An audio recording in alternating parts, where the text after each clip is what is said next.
Hello friends. आज इस video में हम बात करेंगे कोरिलेशन की। Correlation is to find out the relationship between two variables. अगर हमें ये पता करना है कि दो वेरिएबल्स के बीच में रिलेशनशिप है या नहीं है, तब हम कोरिलेशन कैरी आउट करते हैं। जैसे कि मैं जानना चाहती हूँ कि क्या कोई रिलेशनशिप है बिटवीन हाइट एंड वेट, या is there any relationship between job satisfaction and organizational commitment।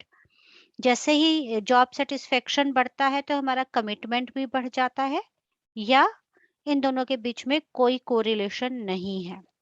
Correlation exist करता है -1 से 1 के बीच में। जो इसकी रेंज है -1 से 1 के बीच में वेरी करती है। जीरो कोरिलेशन का मतलब होता है there is no correlation between two variables और बिटवीन वेरिएबल्स, राइट। कोई कोरिलेशन नहीं है वेरिएबल्स के बीच में। जैसे ही हम 0 से 1 की तरफ जाते हैं तो हमें पता लगता है कि कोरिलेशन तो एग्जिस्ट कर रहा है, लेकिन वो वीक है, मॉडरेट है या स्ट्रॉन्ग रिलेशनशिप है। वो हमारे उन वैल्यूज पे डिपेंड करता है कि क्या वैल्यूज हमारी कोरिलेशन की आई है, राइट। अगर 0.1 से लेके 0.3 तक, यानी कि 1 से लेके 3 तक अब अगर हमारी वैल्यू आती है तो हम ये मानते हैं कि पुअर कोरिलेशन है। 3 से 5 तक हम बोलते हैं मॉडरेट कोरिलेशन है, और 5 से आगे हम स्ट्रॉन्ग कोरिलेशन मानने लगते हैं। इसी तरह से जब नेगेटिव साइड पे कोरिलेशन जाने लगता है, अगर कोरिलेशन नेगेटिव आता है तो इसका मतलब ये है कि कोरिलेशन तो है, बट इनवर्स कोरिलेशन है। इसे हम इनवर्स कोरिलेशन भी बोलते हैं, कि अगर एक वेरिएबल बढ़ रहा है तो दूसरा का रिलेशनशिप अपोजिट डायरेक्शन में जा रहा है, मतलब वो मूव कर रहे हैं लेकिन अपोजिट डायरेक्शन में मूव कर रहे हैं। इनवर्स रिलेशनशिप है कोरिलेशन में। इनवर्स रिलेशनशिप है between variables. Assumptions of correlation. Correlation के एजम्पशन है डेटा शुड बी कॉन्टिन्यूस। जो हमारे वेरिएबल्स हैं वो कॉन्टिन्यूस स्केल पे होना चाहिए, इंटरवल या रेशियो स्केल होना चाहिए। Second is there should be no outliers. Outliers check करने के लिए मैं आउटलायर्स वाली वीडियो पहले बना चुकी हूँ, आप वहां चेक कर सकते हैं। Third is normality of data. Data should be normally distributed. ये इम्पॉर्टेंट है कि डाटा जो है हमारा नॉर्मली डिस्ट्रीब्यूटेड होना चाहिए। क्यों? क्योंकि अगर हमारा डाटा नॉर्मली डिस्ट्रीब्यूटेड है तभी हम पियर्सन कोरिलेशन कर सकते हैं। अगर डाटा हमारा नॉर्मली डिस्ट्रीब्यूटेड नहीं है तो हमें पियर्सन कोरिलेशन नहीं कैरी आउट करना चाहिए, राइट। कोरिलेशन के लिए गो टू एनालाइज। एसपीएसएस में अगर हमें कोरिलेशन निकालना है, गो टू एनालाइज। एनालाइज में go to correlate. Correlate then click on bivariate. Bivariate correlation क्यों? क्योंकि हम दो वेरिएबल्स के बीच में रिलेशनशिप फाइंड आउट करना चाह रहे हैं फिलहाल। I want to find out the relationship between job satisfaction and organisational commitment. क्या जॉब सेटिस्फेक्शन और ऑर्गेनाइजेशनल कमिटमेंट में कोई रिलेशनशिप है? My null hypothesis is there is no relationship between job satisfaction and organizational commitment, right।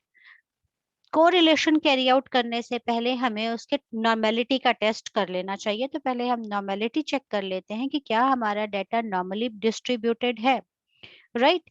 Normality check करने के लिए go to analyse, descriptive statistics, click on explore.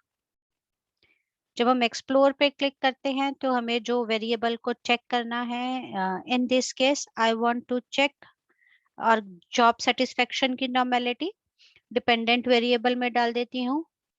Click on plots. Stem and leaf मुझे नहीं चाहिए, histogram मुझे चाहिए। Click continue and click okay.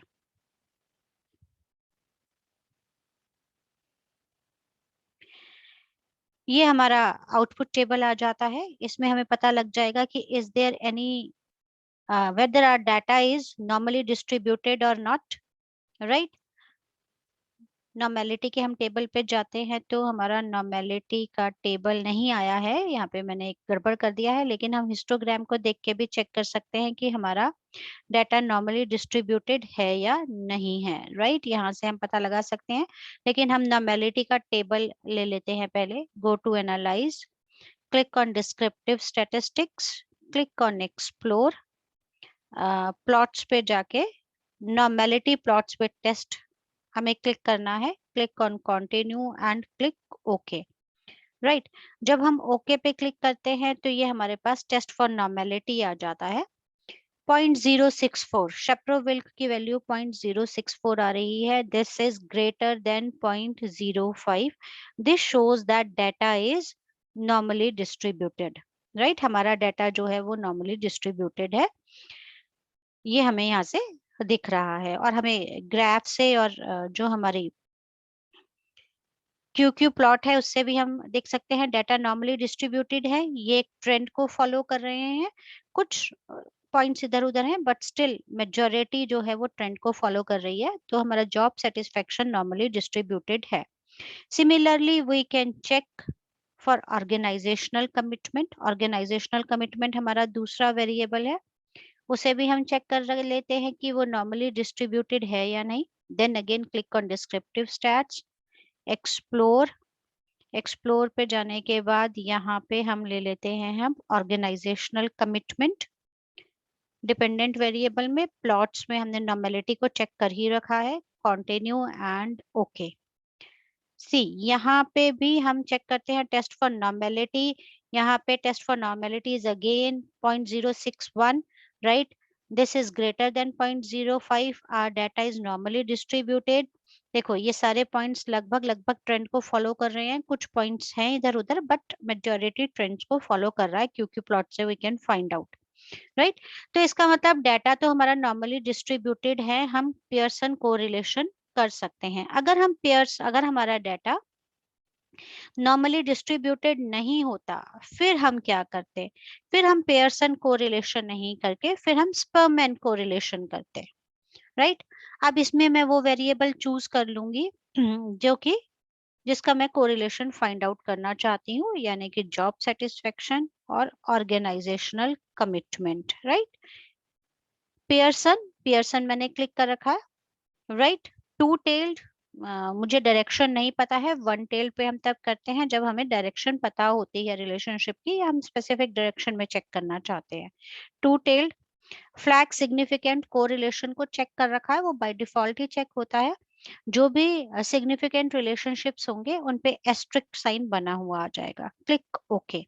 जब हम ओके पे क्लिक करते हैं तो हमारे पास कोरिलेशन का मैट्रिक्स आ जाता है, and this is correlation matrix. देखो कोरिलेशन हर वेरिएबल को कंपेयर करता है, मतलब जैसे जॉब सेटिस्फेक्शन को जॉब सेटिस्फेक्शन से भी वो कंपेयर कर रहा है, and value comes out Pearson correlation value is 1।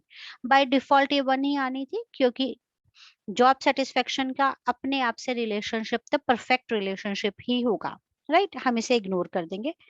Job satisfaction and organisational commitment, हम दूसरे कॉलम में जाते हैं। ऑर्गेनाइजेशनल कमिटमेंट की वैल्यू जो हमारी आ रही है कोरिलेशन के, दैट इज 0.586, राइट? 0.586 है। और वहां आप देखिए तो डबल एस्ट्रिक है। डबल एस्ट्रिक का मतलब है कि वो सिग्निफिकेंट वैल्यू है, और वो भी 0.01 लेवल पे, मतलब 99% कॉन्फिडेंस लेवल पे। सिग्निफिकेंट की वैल्यू चेक कीजिए, it is 0.000, it is lesser than 0.01, मतलब ये सिग्निफिकेंट वैल्यू है। It is lesser than 0.01 as well as lesser than 0.05। तो there is a relationship between job satisfaction and organisational commitment, और strong relationship है, 0.58 है। तो there is a strong relationship between job satisfaction and organisational commitment. हम अपना null hypothesis reject कर देते हैं कि कोई रिलेशनशिप नहीं है, देयर इज रिलेशनशिप, राइट? और हमारा जो अल्टरनेटिव हाइपोथेसिस है हम उसे एक्सेप्ट कर लेते हैं। सिमिलरली ऑर्गेनाइजेशनल कमिटमेंट और जॉब सेटिस्फेक्शन की वही वैल्यू आ रही है 0.586, वो से ही रिपीट कर रहा है, और ऑर्गेनाइजेशनल कमिटमेंट को जब वो कंपेयर कर रहा है आपस में, तो वो परफेक्ट रिलेशनशिप शो कर रहा है, वन का रिलेशनशिप।